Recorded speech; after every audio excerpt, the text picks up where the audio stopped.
Let's watch BLK Intense Color Powder Blushes with me. That's a mouthful.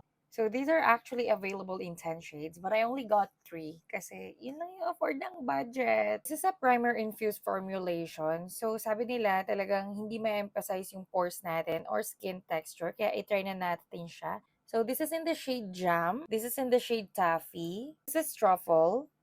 I'll start with the contour shade, which is a Truffle. And I'm going to use BLK brush na din. I use this for contour kasi parang maliit lang siya for my cheeks. So, perfect lang siya for contouring. As you can see, hindi ganun kaano yung fallout niya. That's really good. I think this is a beginner friendly. I like that. As you can see, hindi naman ganun kaano yung fallout niya. I'm not sure if you can see that though. Here I can see it. Oh my god, this is really nice.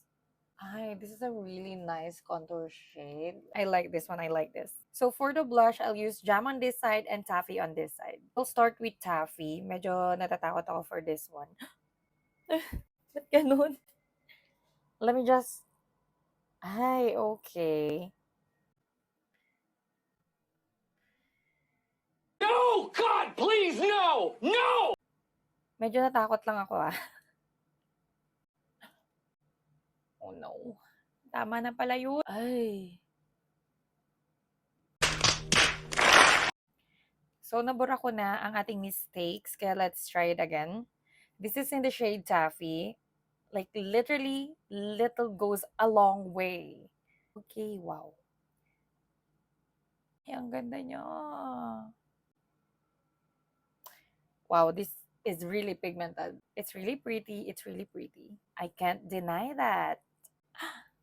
Natatakot talaga ako i-try to, but it's really nice. It's so cute. I like it. I'm gonna keep it. Kung sobrang puti mo, talagang mabibigla ka dito at mukhang matagal mo tong may hit pan. Sulit for the money. This one naman in the shade Jam. Feeling ko magagamit ko to daily. So, I'll just use a different brush. Let's check. Ay, ang pretty. Bakit ang taas ko mag-blush? Ay, ang ganda nito. Lagay na din ako ng onti sa nose and here, pati dito. Para lang, I don't know, para cutesy. Let's check kung nabibuild up natin yung color. Oh, yeah. Nabibuild up nga siya. So, buildable din talaga siya. So, this is really beginner-friendly for me.